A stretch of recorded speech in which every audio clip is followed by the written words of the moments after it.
Hi, everybody. Can you all hear me back there? Because my voice doesn't carry very well. Okay, Jim says yes. Okay, great. Thank you, Brian, by the way. I have several versions of this talk. You're getting, for those of us who remember the Reader's Digest condensed books. Right. We're dating ourselves terribly here. Anyway, this is the short version. I do have a couple-hour version, which obviously we are not going to be doing tonight, so this one should be maybe 15, 20 minutes. I did not bring any handouts because I had absolutely no idea how many people would be here today.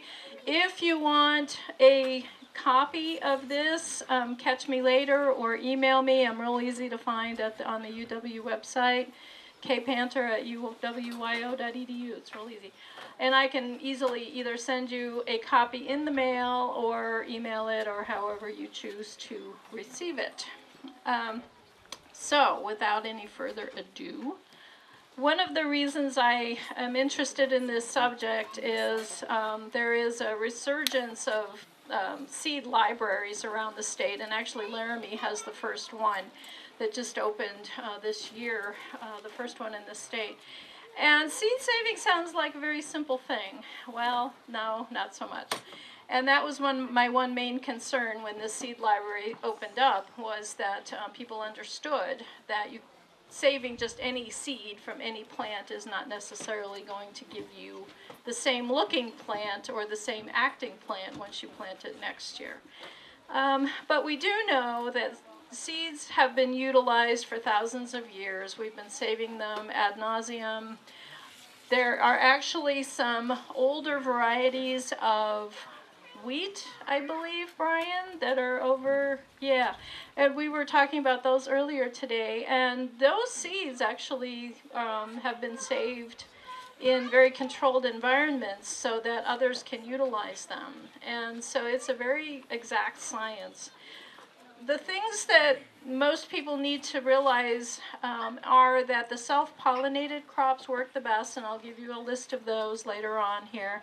Hybrids, like F1s, don't come true from seeds. So if you save seeds from an F1 hybrid, it may or may not look anything like its parents next year, and I'll show you how that happens. My take on all this is if you would like to grow things from seed, that's great. There are a lot of seed companies in the United States. We even have several here in Wyoming. And I prefer to purchase seeds every year. But some people like to save them, and that's fine. There are many reputable seed companies out there, and so just be careful.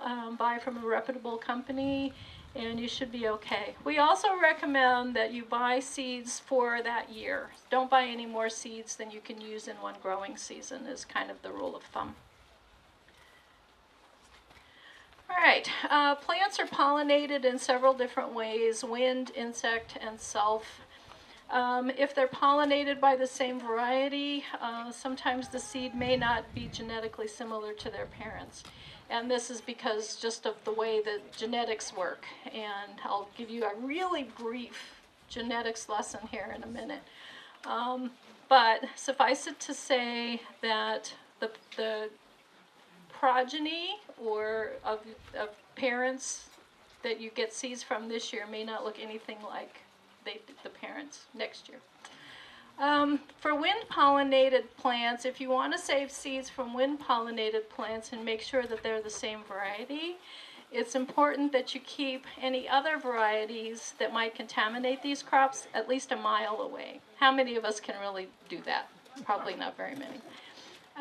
The closer these varieties are geographically to one another, the more danger there is of pollination by a crop that you don't want them pollinated by. And so that's why pollinating or saving seeds from wind-pollinated crops is a little tricky, unless you know that the nearest plant of that same variety is more than a mile away. For the insect-pollinated types, the risks are actually very similar to wind-pollinated, but insects don't tend to travel quite as far. And so the rule of thumb is about 1/4 of a mile, which is about 1,300 feet, to keep other varieties away. So if you want to save seeds of an insect-pollinated variety, that's fine, but try to make sure that anything that might cross-contaminate is over a quarter of a mile away, that's a long way. Think about it. The self-pollinated ones are the easy ones, and those are the ones that we recommend be used. And this is best for the home seed savers. Many of you may keep seeds of your agronomic crops. I'm not an agronomist, and I can't talk to you about how to save wheat or oats or barley. That's not my bag. I can talk to you about horticultural crops, flowers, and vegetables, but the agronomy part we'll have to get somebody else to help you out with. But for home seed savers, what happens is the pollen of that same plant fertilizes the female part of the plant on that same plant. It's self-pollinated. And so what we can do with these is just keep separate varieties by rows, and it's actually a little easier to do with self-pollinated crops. There are some other issues. Anybody know what a biennial crop is? What is a biennial? Anybody know? Takes 2 years. They have the first year they grow what? Roots and shoots, and that's it.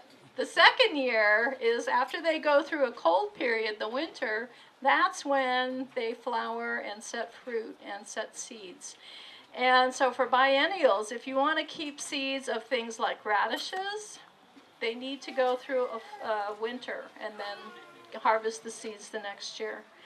Hybrids are a whole different thing. Hybrids are deliberate crosses, and many of our horticultural vegetables and flowers are actually hybrids. And they are the products of two very specific lines. And you do find these in agronomic crops as well. But saving the seeds from these will basically result in a hodgepodge of plants for the next year, and I'll show you why. So if the seed packet says it's an F1 or even an F2 hybrid, those are probably not good candidates for seed saving. The reason is this, and this is probably not going to show up terribly well, but the top picture shows two corn plants that are what we call inbreds. Those are the parents of our F1. Inbreds are bred to themselves repeatedly over several generations. Then they are crossed to each other to produce what we call an F1, which is a hybrid. That F1 generation, they all look the same. F1s, if you've ever grown F1s, you know they're all identical, they're all the same, they all look alike, they all act alike. That's the nice thing about F1s. You know exactly what you're getting. However, once the seeds form on an F1 plant, the next generation next year is all over the map because the genes from the original parents, those two at the top there, get all jumbled up, and you can end up with plants that may look like the parents. They may act like the parents, but most of the time they're not going to. So the F1, this is just a roll. This is breeding and genetics in one slide. Obviously, it's a little more complicated than that, but that's part of the reason why we don't keep those. The easiest ones to keep the seeds of are the self-pollinated crops, and the easiest probably are tomatoes, beans, and peas. I'm not going to get into the ways to actually harvest the seeds. That's a whole nother talk, which gets it's not terribly complicated, it's not difficult to do, but it does require some explanation, which we really don't have time for this evening. So I'll just leave it that tomatoes, peas, and beans are three of the crops that are the easiest to save seeds from year to year. They are all self-pollinated, and that's the main reason why. Some other tips: plants with separate male and female flowers, like corn and some of our cucurbits, those are probably some of the hardest to try to keep seeds of as well, because of the danger of cross-pollination. So you just don't know what you're going to get the next generation is what happens. Seeds from these crosses may not be what we call true to type. They may not look anything like their parents. And the fruit may be different, and this does happen especially with cucurbits. We get frequent calls extension-wise about cucurbits that don't look like they're supposed to, and this is one of the reasons why, is because of the cross-pollination from other crops. Other types of cucurbits, I should specify.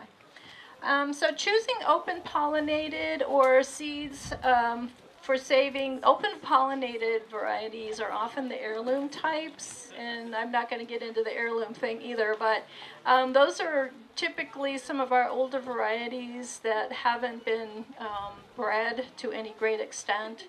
The seeds have just been saved for years and years and years. So these are some of the best ones to save the seeds from, is some of the open pollinated ones. Once you've got the seeds, which is a whole nother discussion, and I'll be happy to do a talk anytime on the 2-hour version of this, or seed, actually collection of the seeds, but I'll give you a brief rundown here on the storage. Because the containers can actually be almost anything to store your seeds in. You just need to make sure that they don't get wet. Protecting the seeds from moisture is critical, as well as keeping them from rodents and insects. And temperature swings also are another enemy of seeds. So you can use glass, you can use little small Ziploc plastic bags. You can use paper packets, which is what I use a lot. Usually the temperatures for storage is between 32 and 40. What do you have in your home that's between 32 and 40 degrees? Your fridge. Perfect. Yep. And that will keep out, obviously, insects, animals, unless you have teenagers. Mine are 24 and 26, so we're a little beyond that. But anyway, but temperature changes are another enemy at keeping. I'm sorry? Question? Okay. All right, and always label them. Label, label, label. Next year you won't remember what you put in that seed packet, guaranteed. So if you know the Latin name, put that on there. What's the one most critical thing to put on there? At least put cucumber. But then the next most important piece of information would be the date that you collected these seeds, because they can't all be saved forever. And I'll show you some information here on which ones last how long. Some examples, just to give you a few ideas of the wind-pollinated varieties. Beets, corn, spinach, and Swiss chard are all wind-pollinated. So those are the ones that if you want to keep the seeds, you need to have other of those same at least a mile away. The self-pollinated ones, it doesn't matter geographically. There are a ton of these plants out there. Beans, chicory, endive, lettuce, which is actually a biennial. Peas and tomatoes are in that category.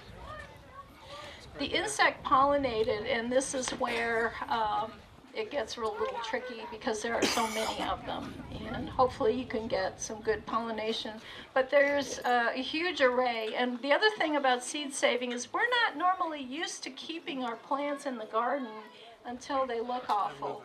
By the time the seeds are ready and ripe and ready to go and are mature, oftentimes the fruit, the pepper or the tomato or the pea pod or whatever is way beyond anything we would ever eat. So you have to train yourself to leave the fruit alone until the seeds are ripe and mature, and that's a learning process. But there's a whole bunch of insect pollinated vegetables out there. And here's some more. Anybody know what this, well, you can't really see it, unfortunately. That's the next slide. Okay, what is this a picture of? Can you see that?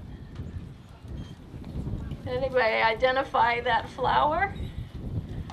It's a cucurbit, yeah. So, and those are actually, the flowers are edible. And there's some examples of some biennials. So if you wanted to save the seeds from some of these biennials, you would have to leave them in the garden over the winter and then allow the seeds to mature the following growing season. And there's a whole bunch of biennials, everything from beets to turnips. Anybody, you probably can't see that. Anybody recognize maybe what that vegetable is there? Brussels sprouts, yeah. I love them, they're great. All right, seed storage time. This is the question everybody asks. Well, how long can I keep them? Well, usually anywhere from 1 to about 4 years, depending on the type of seeds that you're trying to save. Asparagus, 3 years. Beans and peas, about 3 years. Brussels sprouts, 4.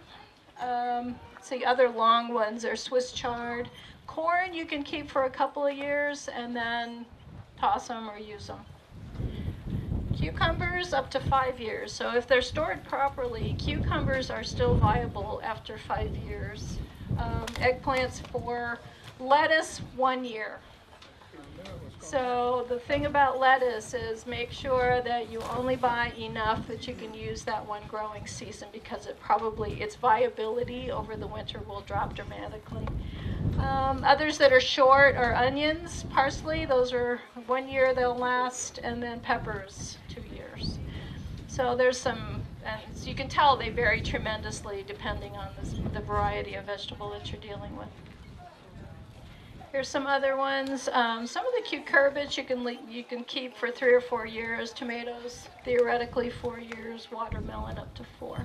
So that just gives you a little idea of how long you can keep them. So that's your really fast seed storage, seed keeping discussion. I'm going to be here for a little bit. I wanted to hear what about the history of our experiment stations, so I may postpone eating for a while. But are there any burning questions right now I can answer? Or okay. Like I said, I'm easy to find. My phone number and email is right there, and Brian and everybody here on the station knows how to reach me as well, and most people out in the state also. So, nothing? Okay, thank you.